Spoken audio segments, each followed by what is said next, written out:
ఈ trending food videos గోలేమో కానీ పిల్లలైతే ప్రాణం తీసేస్తున్నారండి. మొన్న ఒక ట్రెండింగ్ వీడియోని ఎగ్ ఆమ్లెట్ అయితే చేశాను కదా! మళ్ళీ 2 డేస్ ఆగి లౌకి అయితే ఈ వీడియో చూసిందనమాట. అప్పటినుంచి నా ప్రాణం తీసేస్తుంది. చేస్తావా? చెయ్యవా? అని చెప్పి.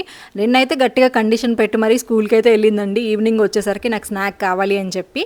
ఈ ఐటెమ్ వచ్చేసి బ్రెడ్ పిజ్జా అండి. చాలా సింపుల్‌గా అయిపోతుంది. అలాగే మన ఇంట్లో ఎయిర్ ఫ్రైయర్ కూడా ఉంది అని చెప్పేసి వెంటనే స్టార్ట్ చేసేసాను. చీజ్ అవి తెప్పించేసి.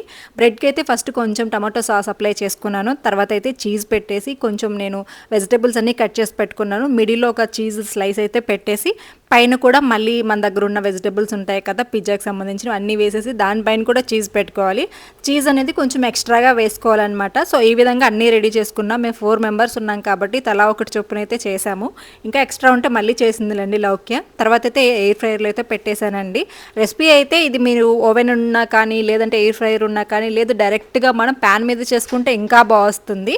సో నేనైతే ఎయిర్ ఫ్రైయర్ ఉంది కదా సింపుల్గా అయిపోతుందని చెప్పేసి అయితే ట్రై చేశాను. 180 డిగ్రీలో 15 మినిట్స్ అయితే నేను చేశానండి. దానివల్ల బ్రెడ్ కొంచెం ఎక్కువగా ఫ్రై అయినట్టు క్రంచీ అనిపించింది. పిజ్జా అంటే క్రంచీ ఉండకూడదు కదా, అందుకని చెప్పేసి మళ్ళీ ఒక 4 పెట్టేసి 5 మినిట్స్ అయితే పెట్టేశాను. చాలా బాగా వచ్చిందండి. టేస్ట్ వైజ్ కూడా చాలా బాగా అనిపించింది. మా లౌకి అయితే ఫుల్ ఎగ్జైట్మెంట్ ఉంది.